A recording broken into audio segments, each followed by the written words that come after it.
دنیا میں ان بدقسمت لڑکیوں میں سے ایک تھی جن کے والدین بچپن میں ہی وفات پا گئے تھے اور جو اپنی ممانی کے رحم و کرم پر تھی۔ ماموں بھی کچھ خاص مہربان نہیں تھے، لیکن کبھی کبھی خیال رکھ لیتے تھے۔ اپنی بیٹیوں کو مجھ سے زیادہ محبت دیتے۔ ماموں کی زندگی زیادہ نہیں تھی، اس لیے وہ بھی اللہ کو پیارے ہو گئے۔ ماموں کا دنیا سے جانا تھا کہ ممانی نے اپنا اصل رنگ دکھایا۔ مہربان تو وہ پہلے بھی نہیں تھی، لیکن جو تھوڑا بہت لحاظ ماموں کا کر لیتی تھی وہ لحاظ ختم ہو گیا تو انہوں نے مجھ پر ظلم کے پہاڑ توڑ دیے۔ گھر کے ملازموں کو نکال کر تمام گھر کی ذمہ داری میرے سر ڈال دی، حالانکہ میری عمر اس وقت صرف 18 سال تھی۔ مرتا کیا نہ کرتے، میں بے سہارا لڑکی۔ جیسا ممانی نے کہا میں نے ویسا ہی کیا۔ ممانی کا 35 سال کا بیٹا مجھ پر عاشق ہو گیا۔ ممانی نے یہ بات کہاں برداشت ہوتی کہ جس لڑکی سے وہ بچپن سے نفرت کرتی آ رہی تھی وہی ان کی بہو بن جائے۔ اپنے شاندار بیٹے کے لیے ممانی نہ جانے کتنے سپنے سجائے ہوئے تھی۔ وہ اپنے بیٹے کے لیے کوئی ڈاکٹر بہو لانا چاہتی تھی، کسی اونچے خاندان سے، اور میں تو ایک غریب لڑکی تھی جس کے والدین بھی نہیں تھے اور جس کو جہیز کے نام پر کچھ ملنا بھی نہیں تھا۔ ایک بڑی خوبی جو میرے پاس تھی وہ میرا حسن تھا۔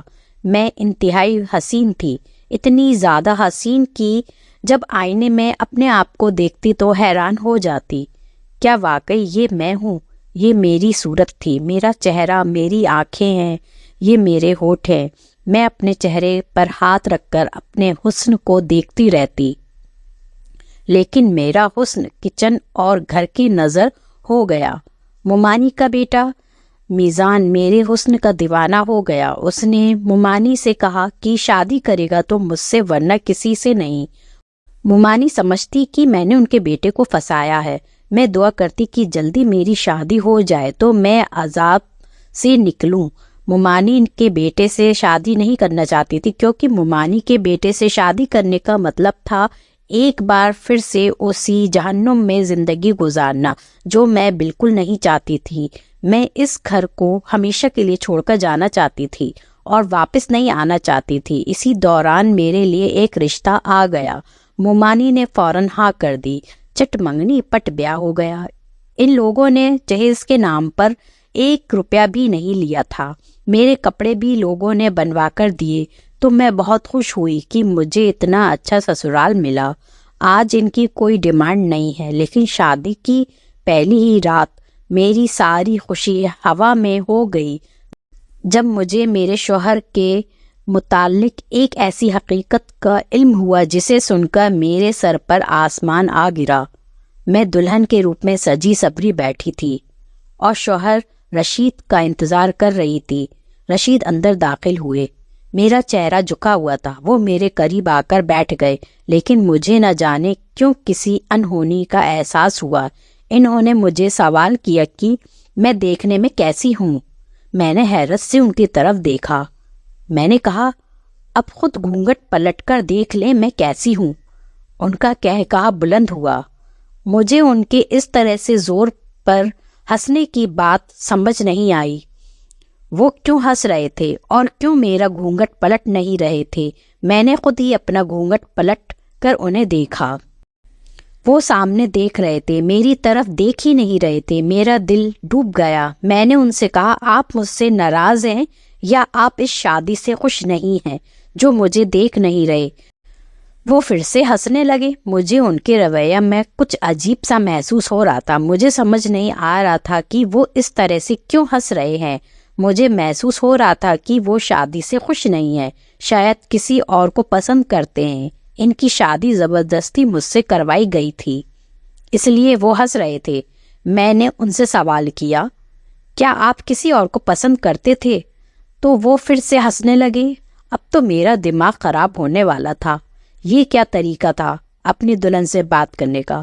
اگر میں انہیں پسند نہیں تھی تو بول دیتے۔ میرا دل تو جیسے کسی گہری کھائی میں جا اترا تھا۔ میری کوشش تھی کہ وہ ایک بار میرا چہرہ دیکھ لے تو یقیناً اس لڑکی کو بھول جائیں گے جس سے وہ محبت کرتے تھے، یا پھر کوئی بھی بات تھی تو میرا چہرہ دیکھنے کے بعد سب بھول جائیں گے، کیونکہ میں تھی ہی اتنی خوبصورت۔ مگر سامنے ڈریسنگ ٹیبل کی طرف دیکھ رہے تھے، میری طرف نظر اٹھا کر دیکھنا بھی گوارا نہیں سمجھا۔ میں تو یہی سوچ کر آئی تھی اپنے شوہر اور سسرال کی اتنی خدمت کروں گی کہ مجھے واپس ممانی کے پاس جانا ہی نہ پڑے۔ کیا تمہیں یہ کسی نے بتایا نہیں کہ میں دیکھ نہیں سکتا؟ اچانک سے رشید نے کہا تو مجھے لگا وہ مذاق کر رہے ہیں۔ میں حیرت سے انہیں دیکھنے لگی۔ پھر میں نے کہا رشید یہ مذاق کا وقت نہیں ہے، مجھے اس قسم کا مذاق پسند نہیں۔ آپ کے متعلق تو میں اس طرح کی بات برداشت نہیں کر سکتی۔ اللہ آپ کی آنکھوں کا نور سلامت رکھے۔ آپ کی محبت میرے لیے عبادت ہے۔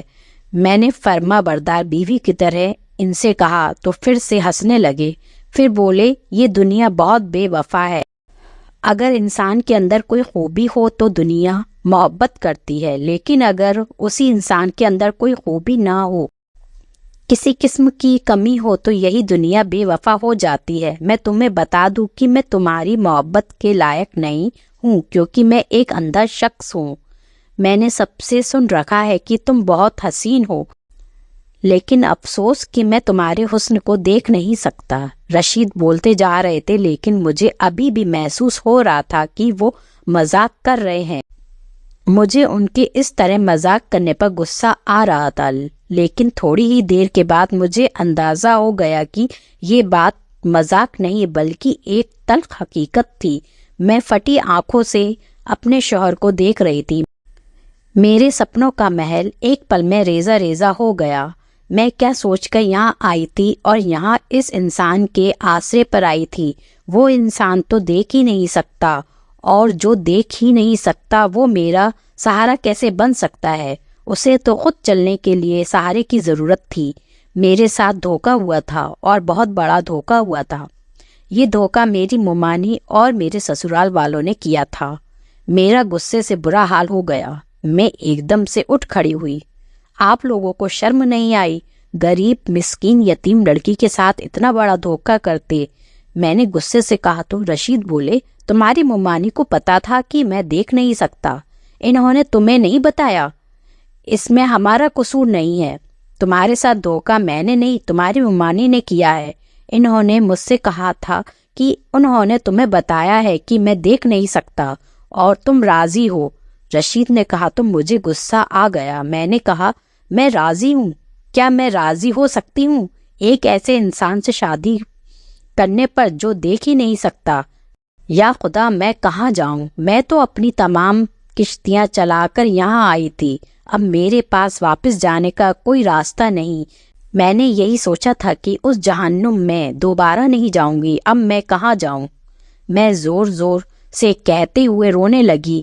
رشید چپ چاپ اپنے بستر پر سو گئے۔ انہوں نے مجھ سے کوئی بات نہیں کی، وہ جلد ہی نیند کی آغوش میں چلے گئے۔ میں حیران پریشان جاگتی رہی۔ رات کے نہ جانے کون سے پہر میری آنکھ لگ گئی، مجھے معلوم نہیں ہوا۔ میری آنکھ کھلی تو رشید سو رہے تھے۔ میرے جاگنے کی آواز پر وہ بھی جاگ گئے تھے۔ انہوں نے سہارا تلاش کیا، لیکن میں اتنے غصے میں تھی کہ میں نے انہیں سہارا دینا بھی ضروری نہیں سمجھا کہ مجھ سے پہلے بھی تو اپنے کام کیا کرتے تھے۔ یہ کمرہ ان کا تھا۔ اندازے کے مطابق وہ واش روم چلے گئے، پھر تھوڑی دیر بعد باہر نکلے۔ میں نے ان سے کوئی بات نہیں کی۔ انہوں نے مجھے پکارا، کیا تم یہاں ہو؟ میں کمرے میں ہی موجود تھی، مگر میں نے ان کی بات کا کوئی جواب نہیں دیا۔ میرا دل اتنا خراب ہو چکا تھا جس کی کوئی حد نہیں تھی۔ میں 20 سال کی ایک خوبصورت لڑکی تھی اور اس پر یہ ظلم ہوا تھا۔ میری حالت کا اندازہ لگانا دوسروں کے لیے مشکل تھا۔ جوتا پاؤں میں کہاں تکلیف دیتا ہے یہ جوتا پہننے والا ہی جانتا ہے، اور کوئی نہیں۔ مجھے بھی تکلیف ہو رہی تھی، میری تکلیف سے صرف میں ہی واقف تھی۔ دن یوں ہی گزرتے رہے، میرا سسرال میں دل نہ لگتا بھی تو کیسے؟ جس کے آسرے پر میں آئی تھی وہ تو کسی کام کا نہیں تھا۔ میری ساس نے مجھ سے کہا کہ تمہاری ممانی کو ہم نے ہر حقیقت سے آگاہ کیا تھا۔ انہوں نے کہا کہ تم راضی ہو انسانی ہمدردی کی خاطر رشید سے شادی کرنا چاہتی تھی۔ مجھے وارث چاہیے تھا، اب مجھے تم وارث دو گی۔ اپنی ساس سے بات کرنے کے بعد مجھے احساس ہو گیا کہ میرے سسرال والوں کا کوئی قصور نہیں ہے۔ انہوں نے میری ممانی کو اندھیرے میں نہیں رکھا، لیکن میری ممانی نے مجھے اندھیرے میں رکھا۔ تو کیا ضرورت تھی آپ کو اپنے اندھے بیٹے کی شادی کرنے کی؟ میں نے غصے سے اپنی ساس کو کہا۔ تو مجھے بھی غصہ آ گیا۔ میں نے کہا، اندھے کو اندھا نہ کہوں تو اور کیا کہوں؟ میں ایسی پتھر دل اور بے ادب لڑکی ہرگز نہیں تھی، لیکن حالات نے مجھے پتھر دل اور بے حساب بنا دیا۔ پہلے تو ممانی کے رویے نے مجھے پتھر بنا دیا، اب شادی کے بعد ملنے والے دھوکے نے مجھے بے حساب بنا دیا تھا۔ دوسروں کے جذبات اور احساسات کی مجھے کوئی فکر نہیں تھی۔ میرے جذبات چکنا چور ہو گئے تھے، میں بری طرح سے ٹوٹ گئی تھی اور میری سمجھ میں نہیں آ رہا تھا کہ میں کیا کروں۔ پھر بھی میں نے بہت کوشش کی دل لگانے کی، لیکن میرا دل نہیں لگتا تھا۔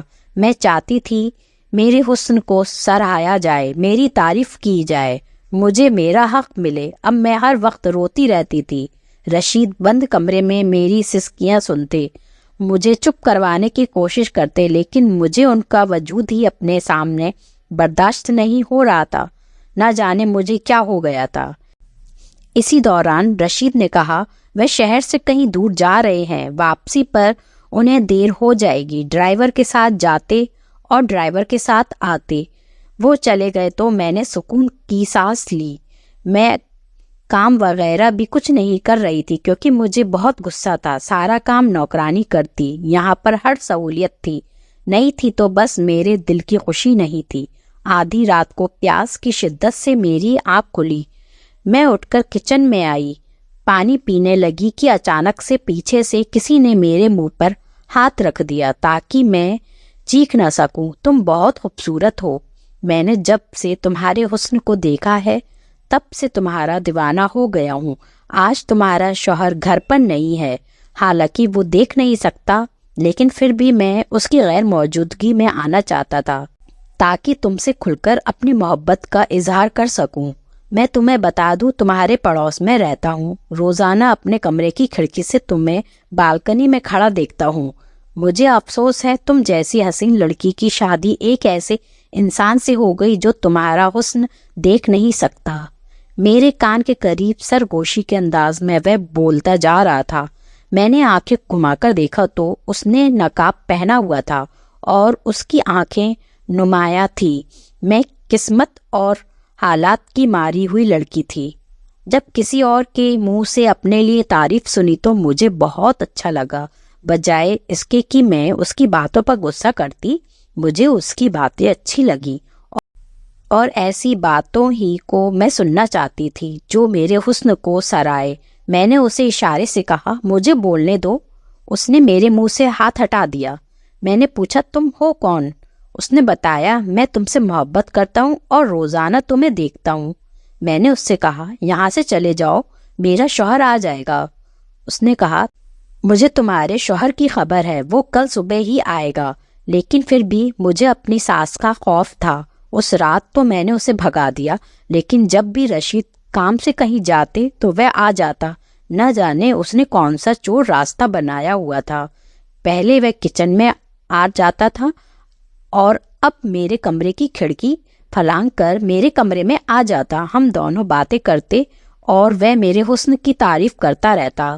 میں سنتی رہتی اور مجھے اچھا محسوس ہوتا، لیکن وہ ہمیشہ نقاب ہی رکھتا۔ میں نے اسے کئی بار کہا کہ نقاب ہٹا کر مجھے اپنا چہرہ دکھائیں، لیکن اس نے کہا، وقت آنے پر دکھاؤں گا۔ اس کی آنکھیں بہت حسین تھیں۔ اس کی آنکھوں سے اندازہ ہو رہا تھا کہ وہ خوب جوان ہے۔ آنکھوں سے بھی زیادہ اس کی باتیں اچھی تھیں۔ مجھے اس کی محبت بھری باتوں کی عادت ہو گئی تھی۔ وہ سارا دن فون کر کے بھی مجھ سے محبت بھری باتیں کرتا۔ میری زندگی میں جب کسی چیز کی کمی تھی وہ مجھے مل رہی تھی۔ کافی عرصے تک یہ سلسلہ چلتا رہا۔ وہ رشید کی غیر موجودگی میں آتا رہتا، ہم باتیں کرتے، لیکن کبھی اس نے کوئی غلط حرکت نہیں کی۔ میری عقل پر شیطان نے پردہ ڈال دیا تھا۔ مجھے یہ بھی خوف نہیں تھا کہ کوئی اجنبی شخص میرے کمرے تک آ جاتا ہے اور وہ کچھ غلط بھی کر سکتا ہے۔ کسی اجنبی پر اعتبار کرنا کس قدر سخت تھا۔ میرا شوہر تو صرف آنکھ سے اندھا تھا، مگر میرا تو دل بھی اندھا ہو چکا تھا۔ میری روح سب کچھ اندھی ہو چکی تھی۔ میں کیا کر رہی ہوں مجھے نظر نہیں آ رہا تھا کہ میں کتنا غلط کر رہی تھی۔ مجھے احساس نہیں تھا، لیکن میں یہ سب کیوں کر رہی تھی؟ میں نے کبھی خود سے سوال نہیں کیا۔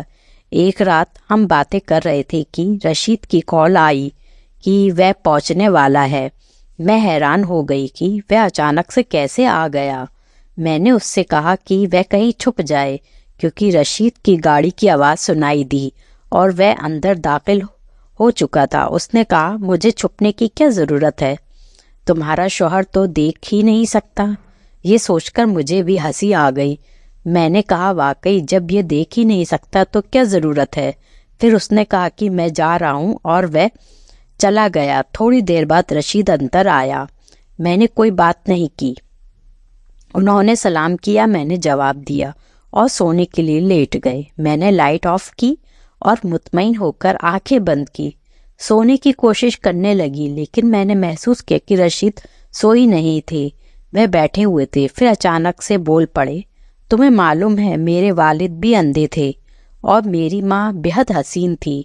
خاندان والوں کے دباؤ میں آ کر میری ماں نے میرے والد سے شادی تو کر لی، لیکن ان کے اندر ایک ویرانی بھی ہمیشہ سے، اور انہیں ایک اندھے انسان کے ساتھ زندگی بسر کرنا بہت مشکل لگ رہا تھا۔ میں پیدا ہوا تو والدہ نے اپنا دل مجھ سے لگا لیا، لیکن پھر ان کا دل مجھ سے اٹھ بھی گیا۔ انہوں نے اپنا دل کہیں اور لگا لیا۔ ابا کی غیر موجودگی میں روزانہ ایک غیر شخص ہمارے گھر آتا اور میری ماں اس سے باتیں کرتی رہتی تھی اور میں سنتا تھا، مگر کچھ کہتا نہیں تھا۔ جیسے ہی رشید نے یہ الفاظ ادا کیے، میری جان نکل گئی۔ یہ تو میری ہی کہانی تھی جو مجھے سنائی جا رہی تھی، یعنی میری ساس کے ساتھ بھی وہی ظلم ہوا اور میری ساس نے وہی ظلم میرے ساتھ دہرایا۔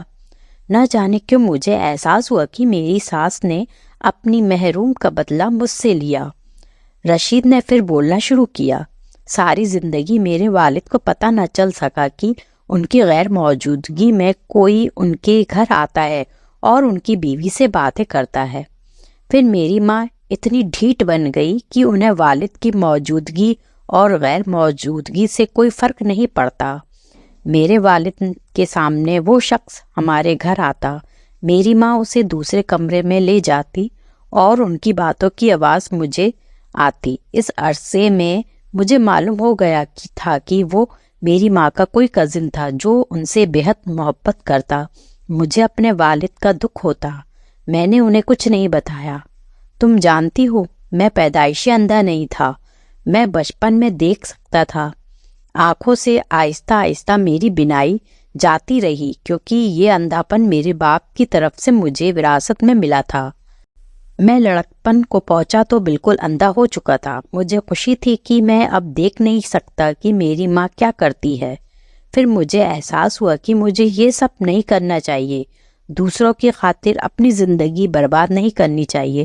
اس لیے میں نے اپنا علاج شروع کیا اور شادی کی۔ رات جب میں نے تمہیں دیکھا تو تمہارے حسن کو دیکھ کر حیران رہ گیا۔ رشید کہتے کہتے خاموش ہو گئے اور ان کی بات سن کر میں چونک گئی۔ تم تو اندھے تھے، پھر انہوں نے میرا حسن کیسے دیکھ لیا؟ میں ایک جھٹکے سے اٹھ بیٹھی اور اندھیرے میں ان کے وجود کو دیکھتی رہی جو سائے کی طرح نظر آ رہا تھا۔ آپ نے کیسے مجھے محسوس کیا؟ آپ تو دیکھ نہیں سکتے۔ مجھے اپنی آواز کسی کھائی سے آتی محسوس ہو رہی تھی۔ میرا دل ٹوٹ گیا۔ وہ یہ کیا کہہ رہے تھے؟ وہ دیکھ سکتے تھے یا پھر وہ کوئی مذاق کر رہے تھے جو میرے ساتھ ہو رہا تھا؟ میں نے لڑکپن کے بعد اپنی آنکھوں کا علاج شروع کیا۔ میرے ساتھ زیادہ مسئلہ نہیں تھا۔ تھوڑے سے علاج میں ہی آپریشن کے ذریعے میری بینائی واپس آ گئی اور وہ سب کچھ میں دیکھ سکتا تھا۔ اس وقت میری ماں نے میری شادی کا فیصلہ کیا۔ میں نے خاموشی سے ان کا فیصلہ قبول کر لیا۔ تمہاری تصویر مجھے میری ماں نے دکھائی، کیونکہ وہ مجھے اب تک اندھا سمجھتی تھی۔ میں نے ان سے کچھ کہا بھی نہیں۔ میرا دل تو ان سے اٹھ چکا تھا۔ جب ہماری شادی ہوئی تو میں دیکھ سکتا تھا، میں نے تمہیں دیکھا تھا، لیکن میں یہ دیکھنا چاہتا تھا کہ تم کس طرح کی بیوی ثابت ہوتی ہو، بے وفا ہو کر میرے اندھے پن کا یا پھر میرا سہارا بنتی ہو۔ لیکن مجھے تمہارا رویہ دیکھ کر بہت افسوس ہوا۔ میں نے تمہیں چھوڑنے کا فیصلہ کر لیا تھا۔ تمہارے سامنے اندھے پن کا ناٹک میں نے صرف 1 ہی مہینہ کیا، اور 1 مہینے میں تم نے مجھے چھوڑ کر اپنا ایک عاشق بھی بنا لیا۔ رشید کی بات سن کر میرے پاؤں تلے سے زمین سرکنے لگی۔ وہ نقاب پوش کوئی اور نہیں، میں ہی تھا۔ ان کی بات سن کر مجھ پر کاشی طاری ہونے لگی۔ میرے ساتھ کیا ہو رہا تھا مجھے سمجھ نہیں آ رہا تھا۔ اپنی قسمت پر کیسے ماتم کروں؟ آپ نے یہ سب میرے ساتھ کیوں کیا؟ میں نے ہمت کر کے رشید سے سوال کیا۔ رشید نے اٹھ کر کمرے کی لائٹ آن کر دی۔ وہی نقاب دراز سے نکالا، اپنے چہرے پر پہن لیا۔ میں نے دیکھا یہ وہی شخص ہے جو مجھ سے ملنے آتا تھا۔ میرے شوہر سے اس قدر نفرت میں مبتلا ہو گئی تھی کہ کبھی غور سے اپنے شوہر کی آنکھیں نہیں دیکھی۔ اگر میں شادی کے بعد اندھا ہو جاتا کسی حادثے میں تو کیا تم کسی اور سے شادی کر لیتی؟ رشید کے سوال نے مجھے شرمندہ کر دیا۔ میرے پاس بولنے کی ہمت نہیں تھی۔ میرا دل کر رہا تھا زمین پھٹ جائے اور اس میں سما جاؤں۔ مجھے اس نقاب پوش سے محبت ہو گئی تھی اور پھر وہ میرا شوہر ہی تھا۔ اب میں کہاں جاؤں؟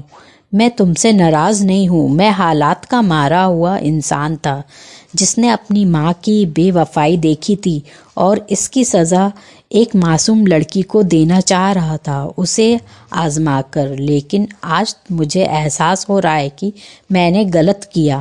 میں تمہیں معاف کرتا ہوں کیونکہ میں تمہارے کردار کو جان گیا ہوں۔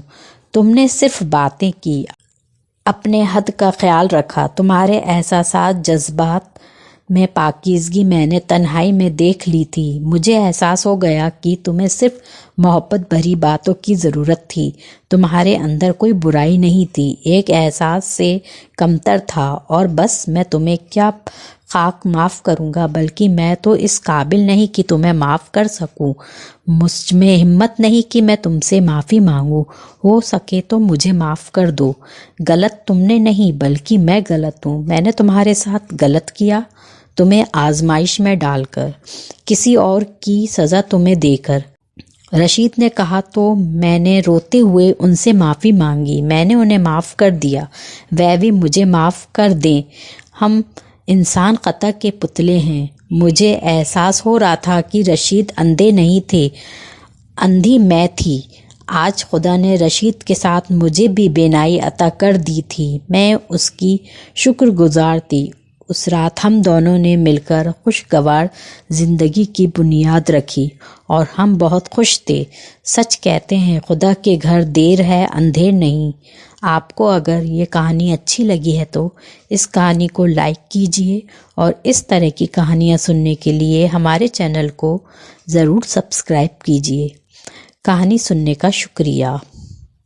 آپ سے ملاقات ہوگی اگلی ویڈیو میں، تب تک کے لیے اللہ حافظ۔